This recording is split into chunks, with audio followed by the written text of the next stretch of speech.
Okay. All the above. All the above. Are we gonna mic check? Mic check. 1, 2. Here we go. Remember that Good Charlotte song?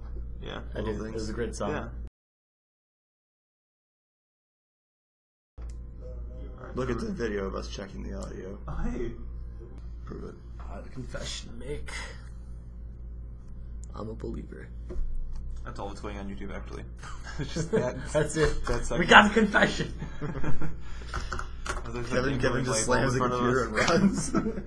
Hello and welcome to an exciting episode of Action Panels, coming at you live from the North Lake Public Library, home of the first ever boxing glove wearing Hulk. I'm not sure if it's the first ever. I'm going to assume. That's what we do a lot here on the show. We assume. It's worked out so far. Very well. In case you didn't know, this is currently Season 3 of Action Panels, second episode on our new servers, and we are going to be calling this one Nick and Norah's Infinite Podcast because it's not going to end, ever.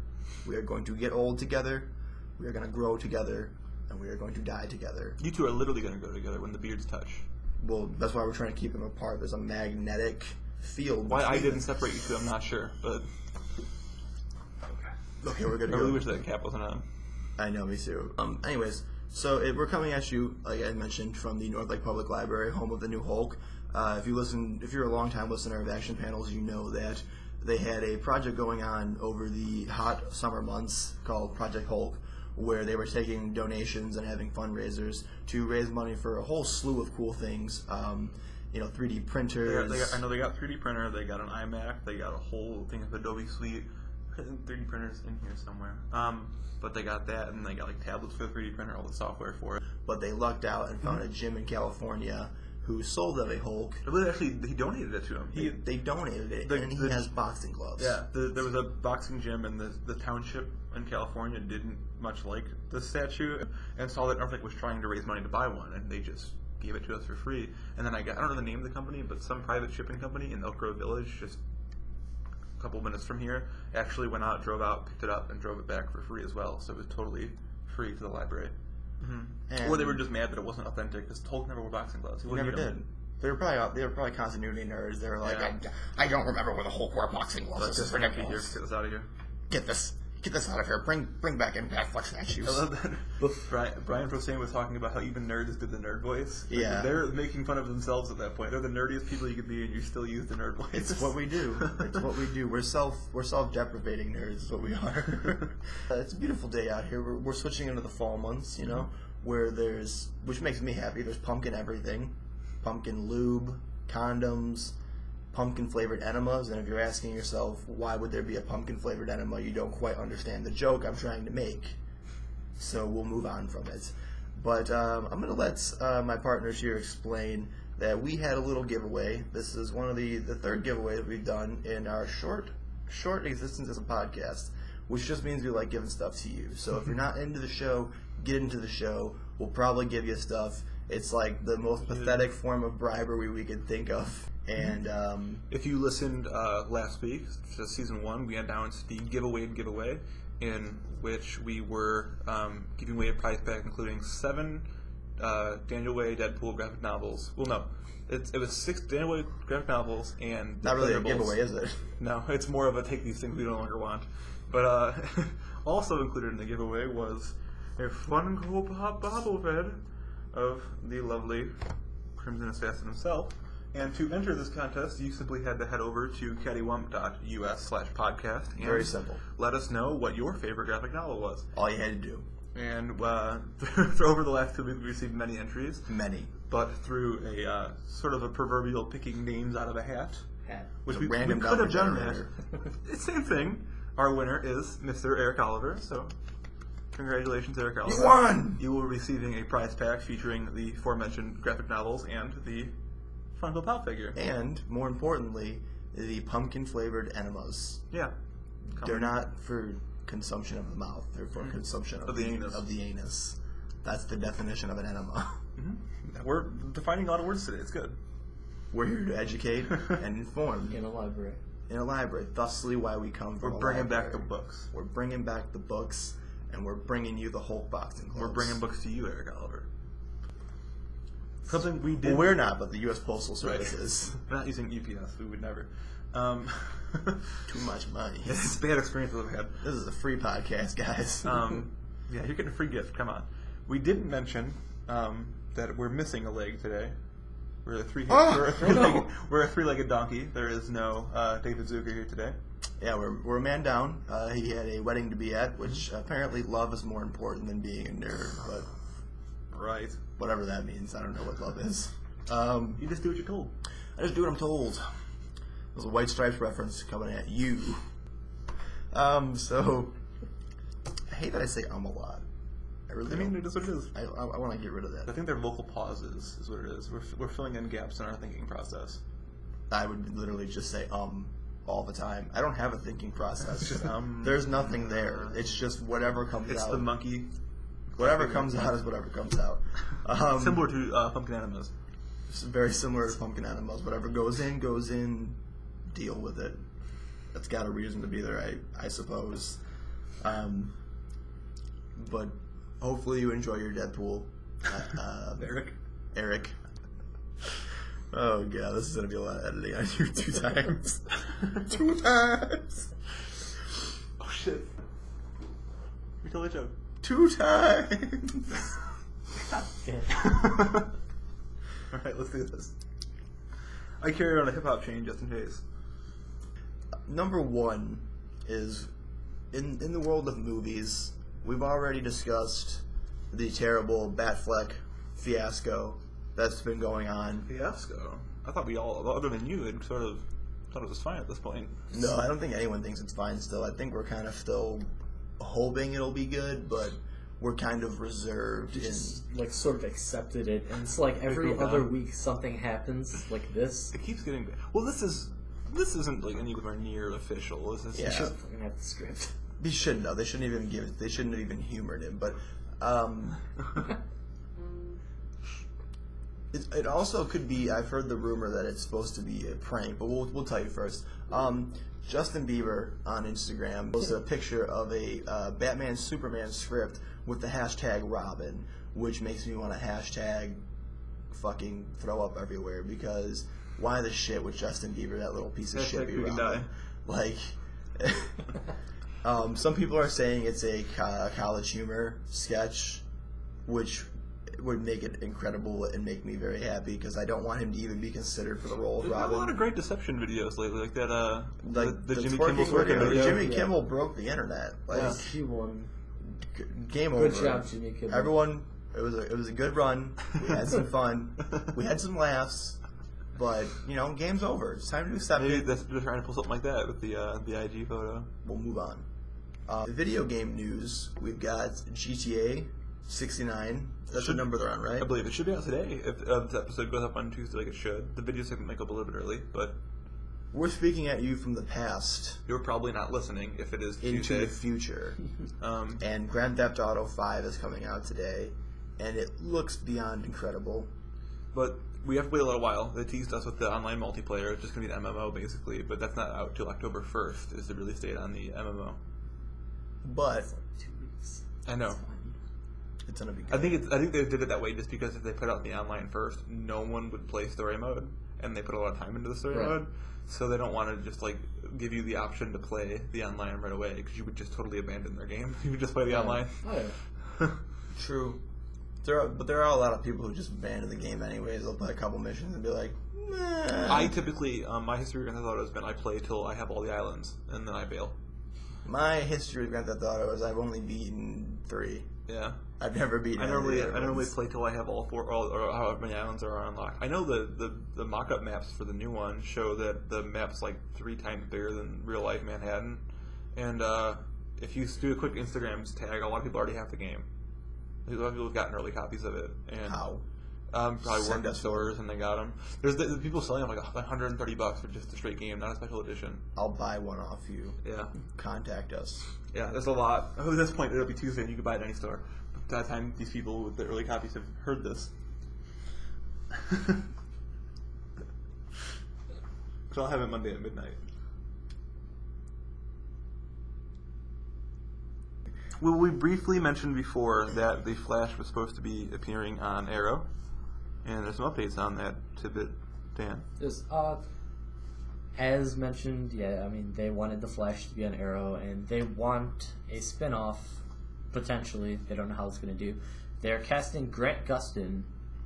I do not watch Glee. I've never watched Glee. He was on Glee. He was What's on a Glee? 90210. What's an 90210? Right. Well, that's the zip code. Glee's Oh. an emotion similar to Joy, slightly higher above Joy, I think. I don't know. I know the fellow on that show, Kevin McHale, who's in a wheelchair, is not really in a wheelchair. Which I think is really offensive. I do too. Like, every time I find that out, I'm like, what a piece of shit. Like, what a fucking terrible human being. No, he's going to be the Flash in the 3-episode run with the Flash, and then potentially It's going to be 3 episodes of running because it's the Flash. That's all he does. This is for Red Blur. and then if it does good, you'll get a whole series in running. But in comic book news, we've got some serious stuff to talk about. But before we get into that, Before we lay it down on you. Before we lay it down on you, Robert Kirkman announced that he's just going to start taking a shit on all the pages of The Walking Dead, and you're still going to buy it. You're not going to be like, wait a minute, why does this guy have a tiger? Said that was in it.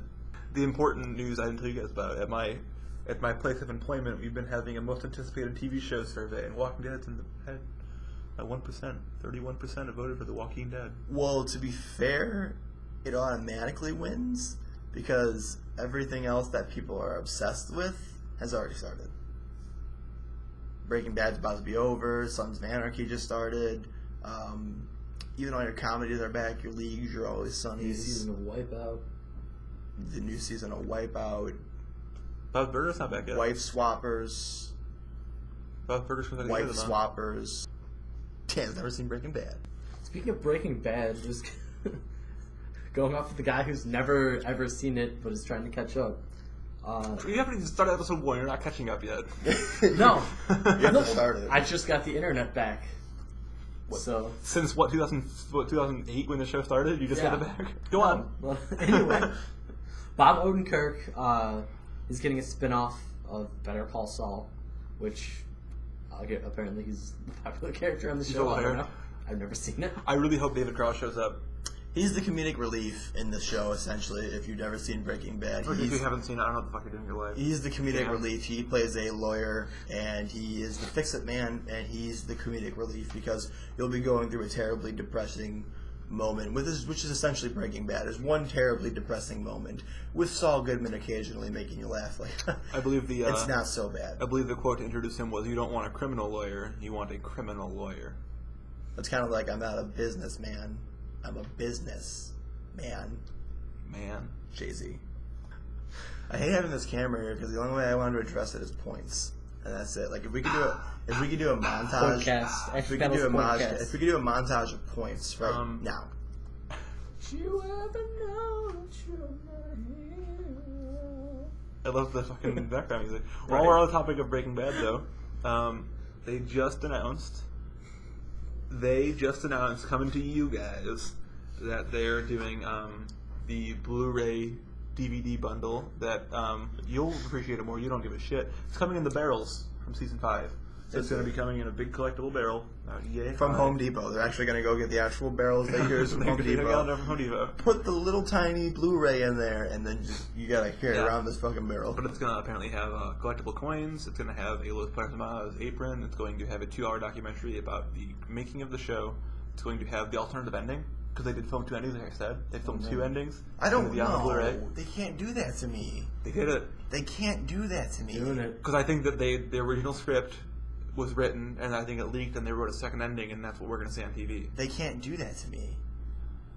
I hate when fucking people do that. I can't stand it. You can't give me an alternate ending. I think I wrote an alternate ending to this I think podcast, it's just because they're afraid of the original leaking. Because the original script did leak. Like I've seen it online. I think they changed it from the original. They shouldn't have. They should have just went with you. You can't give someone an alternate ending with a series this passionate. Like, Right. You can't do that. What if I absolutely hate the official ending of the TV show? And the alternate would have been perfect. And then you show me the alternate ending, and I'm like, why didn't that happen? Because in the continuity of this TV show, that didn't happen. That didn't happen. It's not real. But because I'm an obsessive nerd, it's real to me. I can't just be like, well, the alternate ending. I'm going to be like, no, because in the ending of the TV show, this happened. The alternate ending doesn't count. Right. This fictional ending to I don't a know, fictional there's TV not- show. There's not a lot of alternate endings that I've seen that are better than the one they go with, though. That's rarely the case. Like, the alternate endings to Scott Pilgrim, there's 4 of them. They're all terrible. Fucking bastards. So Justin's pissed. Like I said, it comes with all that cool collectible junk in the barrel, but the price tag's a little high for me. Retailing at $2.99, but Amazon has it at $2.30. Granted, it is 5 seasons on Blu-ray, which would normally cost you $175 to begin with retail, and then the collectibles. Gotta break things down. It's a lot, but you gotta break things down and consider stuff like that. We've broken Justin over You the right there, alternate buddy? ending. He's never coming back. You okay? Here, I'll One bring thing. him back. Better call Saul.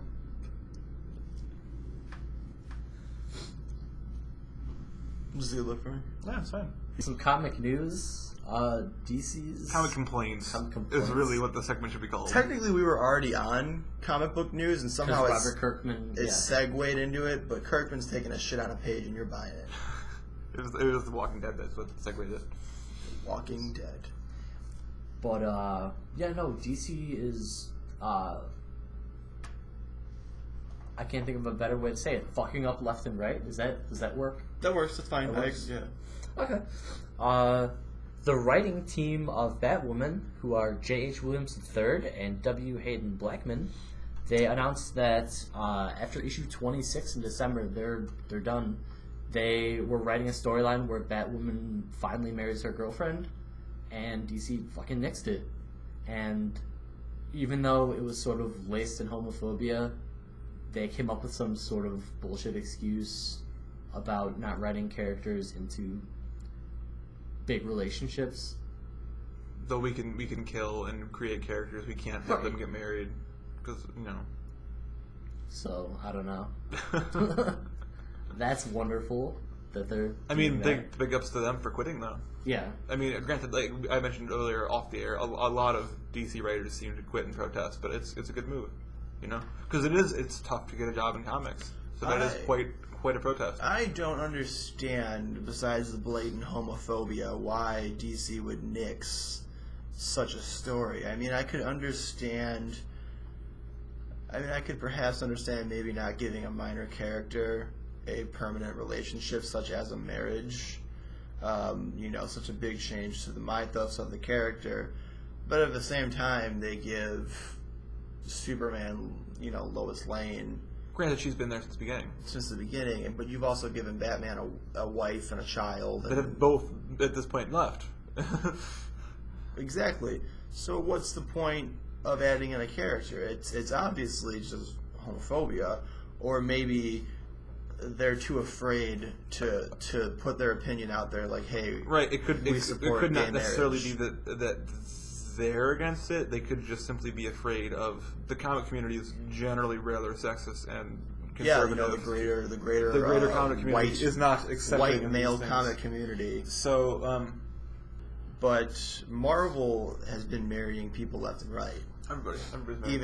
And they've had no problem with showing same-sex couples. Right. So, and there's not really been a backlash. No one's been like, I'm not reading Marvel, because I feel there's a lot of really ignorant people in the comic community, but there's also a lot of really awesome people in the comic community. It's a pretty it's a 60-40 split. And I feel like, especially since the majority, this is the thing, I don't like the stereotype, especially about nerds, but if you go to a comic convention, you do notice that it's mostly white males, and usually straight white males. I think the statistics don't lie there. It's not so much a stereotyping, it's just And what the it is. thing Sadly, that's the facts. The thing is, there are, and then we'll have more discussion on this later, but it makes women or people of color or anyone who's not a straight white male kind of hesitant to get into the comic book community, and it shouldn't be that way. And I feel like, especially as the majority of comic book readers, we can't just sit by it and let them do that. You need to really open up and be like, listen, that's not cool. Like, why can't you show this? Like, what the fuck is your problem? Like, you're just catering to these people, and there's no reason for it. This ass backwards way of thinking should have never existed to begin with, and so why are we going to continue to let it be here? Like, I don't think it's helping comic books. I think it's doing nothing but ruining comic books. I don't see how it would help anything. I don't think it would help anything. But we are 3 white guys. Yeah. We've just back to the self-loathing of the nerd culture. We really don't like it, the straight white nerds. You guys are fucking up. You're giving us a bad name. Cut it out. Us specifically. Cut it out. That gag was the whole reason we started doing video. Thank you. Alright, yeah, so right here would be the trigger warning, I guess. We'd insert it in later. You can insert it right now. You're saying no. Okay, trigger warning. This topic is going to be kind of weird. That's also something that comics could adapt. The trigger warning system. Yeah, they should definitely do that. Well, we have a stupid note system, like, hey, go back and read this issue. Mm-hmm. So Right. we should have a little asterisk for, Hey, the next page isn't going to be good. It's this. This isn't going to be good. Yeah. Yeah. But, okay, so Come on, guys. Looking at you, Mark Miller, you piece of shit. Learn from the internet. Just fucking... They figured... It's like self-governing. They figured out nice systems. Just fucking adapt it into the rest of the world. The rest of the world's like Lord of the Flies, and we're over here living in a utopia. And it's not like the utopia in The Giver where everything's black and white and they're killing babies. It's a real utopia. I'm sorry if I just spoiled The Giver for you. I don't think anyone cares. I care. I'm done. Alright, well, Podcast over. Click. Alright, so yeah, DC making yet another terrible call. They already had one foot in their mouth. They put the other. Right. They announced a couple months ago that Harley Quinn was finally going to get her own series. Which was good news. Good news, right? They announced that there's going to be a fan contest where fans submit art, and the winner Good news. could work for DC. Cool contest, Also right? cool. And then they announced that... The parameters of the contest. Right. You would have to draw one of 4 panels 4 panels of her committing suicide in different ways, attempting suicide. The last one is her committing suicide naked in a bathtub. It also just happened to be National Suicide Prevention Week. Which is the cherry on top of the shit sandwich. And like... Who puts cherries on a sandwich? I do. I guess DC's sort of notorious for just not bothering to apologize for things. They actually did apologize for this, but in a weird way. They sort of said, we didn't mean to explain it like that, but Right. is this contest withdrawn? I think it's still happening. Right. They just gotta, like, not do that. Right. They could have taken... And they still have the opportunity to take this and turn it into something positive about suicide awareness. They could totally do that. I mean, I don't Will know. they? Probably No, not. probably not. They're going to put another foot in there. They're going to start borrowing feet to put in their mouth. All the feet Rob Liefeld couldn't draw are going right into DC's mouth. Yeah, all the feet that weren't in Hawk and Dove. But That's a lot of feet. A lot. It's a damn lot. I mentioned this before, and just with these people here in this room and the rest of the library, I spoke to them individually. on my soapbox while I was up there preaching. I've talked about how I really don't. I don't like to. I mean, we joke with the stupid, nerd voice and all that, and I really don't like to put stereotypes in the nerd community. Like, I feel a lot of people do put stereotypes on the nerd community, and not even just in a joking manner. It's like, well, listen, comic books are for nerdy white guys who are socially awkward, and that's it. Like, if you're not a nerdy white guy who is socially awkward, why are you reading a comic book? What are you, some kind of weirdo? And it's only hurting the industry, and especially, I think we're currently in the golden age of comic books. And usually when you hear the golden age, you're referring to a time period, an art style, and I think currently we're in the golden age of comic books. Comics have become such a global phenomenon where your Comic Cons are events that sell out, and you have your major blockbuster movies are comic book movies. Your major TV shows right now are based on comic books. Everything is comic book related, and you could go up to any. I think you could go up to anybody on the street and show them like a picture of Batman. They would know who Batman is. They would know who Whereas opposed to in a country like America where your major religion is Christianity, you couldn't go up to them and show them figures from other religions. They'd be like, who the fuck is that? But if you showed them Batman. Attention library patrons. The computers and Wi-Fi will be shutting down in 5 minutes. Please print or save your work. Y2K, guys. Materials to check out. Please do so now. The library will be closing in 20 minutes. We're closing in 20 minutes, really? I guess. What time is it? Sex We time. better use up all this Wi-Fi real quick. What was I at? Golden Age, showing people movies, Batman, showing people, but not other religious figures. They wouldn't get. Right. So you can show anybody Batman, they'd be like, oh yeah, Batman, it's Superman. Like, it's recognizable everywhere. And in this golden age, I feel like all these stereotypes are only hurting us. Like, comic books aren't just for your nerdy white guys. It should be the global thread to bring us together, not to separate us. Not to divide us. And especially myself, and I feel the same way. I listen to punk and hardcore and all the things that are looped into that general subculture of life. And when I'm in there, it's like the reason I went to punk and the reason I went to comic books is because these things were dependable to me.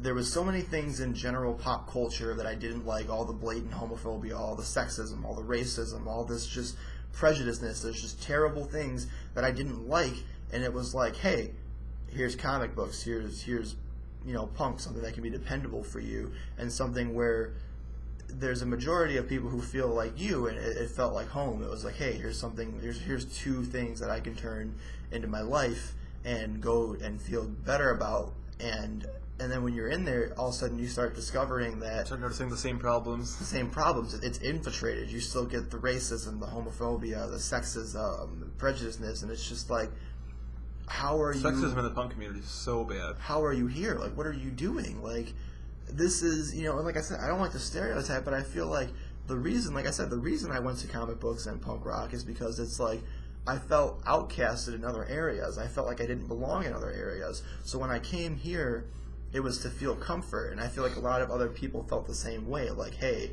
I don't really relate to people, so I'm going to read comic books, and like that's where I relate to. So how are you going to feel outcasted by the rest of the world, and then to get in here and outcast? Like, like a woman wants to read comic books. Well, she's obviously just doing it for attention. A lot of it ties back to general elitism, though. Like it's more so with girls, because girls are just now sort of being accepted into comics, that they're working their way in, and I think it's the same with anyone. Like elitists, there's ageism in comics as well, where if you're young and you're just starting to read Batman, well, what the fuck do you know? You don't know shit about Batman. And because girls are just now becoming a social, like accepted presence in the nerd community, the elitists are like, what the fuck do you know? Like same with like the whole fake geek girl movement is like, it's just elitism being afraid of someone else trying to like a thing differently than you like it. Like, you're afraid that, I've watched Doctor Who since the 70s. You can't possibly start watching Doctor Who now and feel the way I feel about it. Like, but it specifically targets... Oh, absolutely. Absolutely. Women. I feel men aren't getting... As much.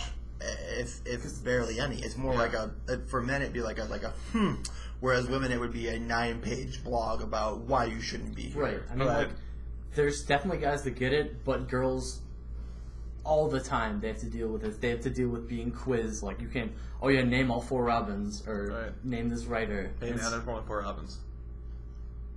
I'm done. Fake. See, the nerd guy. Right? The nerd cred shaming is ridiculous. Right. It is. If you see someone at a comic shop, instead of, quizzing them, tell them what to read. Say, this is cool, read this. Especially in a community like nerd that has traditionally been mocked and the downtrodden, and like they're traditionally like you mentioned, they're outcasts, and then even within that community we still continue to push each other away and not help each other out. It was actually a year ago. Tony Harris, who was a writer, he created Starman. He worked on the Justice Society of America. He worked on Iron Man. He made this long Facebook post shaming fake geek girls and girls who cosplayed. Right. And a year later, like, we're still sort of there. I mean, a couple months ago at a con, it's a video game convention, someone was slapping fake geek girl stickers on female cosplayers and sexually harassing them at the same time, and no one was doing anything about it. It's just sort of a disgusting thing. Which is ridiculous, like this whole, what is this, Nazi Germany? Like, we're going to start labeling people. Yeah. And now it's up to people like us to throw them out of nerd culture entirely. Like, I just feel like it's a call to arms to everybody. If that's what you feel, if that's how you feel, then this is not a podcast for you. Definitely. Yeah. Because this is not how we feel. It's never how we felt in any walk of life, so especially it's not how we feel in comic books. And if you're a parent, you need to... First of all, if your kids are going to be reading and exploring these cultures like video games and things, you need to explain to them what is correct and not let them just learn from these asshats in the fucking industry already. And don't enforce these gender roles. Women have to do this and men have to do that. And I have a daughter, and she's never once been told, hey, listen, you're a girl, you have to play with this, or, you know, you can't like comic books. My daughter can go from playing with Hulk toys and, you know, wearing Batman costumes to playing your with daughter princesses. in the same day will watch Little Mermaid and The Walking Dead, like, she's anything. And you know, it's all. I would never, you know, deter her from doing anything she wants to do, Right. and like that's what we need more of. And unfortunately, a lot of us learn it from the generation before us. But as the generation now, we need to correct that and call people who are still there out on it and teach the next generation that's not okay. Right. Well, if you've heard from the voice in the sky, we need to get out of here. And that's gonna wrap it up then. Sorry to end it on a downer, but it's a call out. I mean, It's a call out, and it needed to be said. Another thing, though, change is good. Change is always good. Changes. With that being said, everyone out there, turn and face the strange changes. Good night. As always, this is Action Panels. I am your host, Justin. Dan. Kevin. Coming at you from the North Lake Public Library, home of Hulk Hands. And as always, it's not just messed up, it's also cattywampus. Podcast and video over.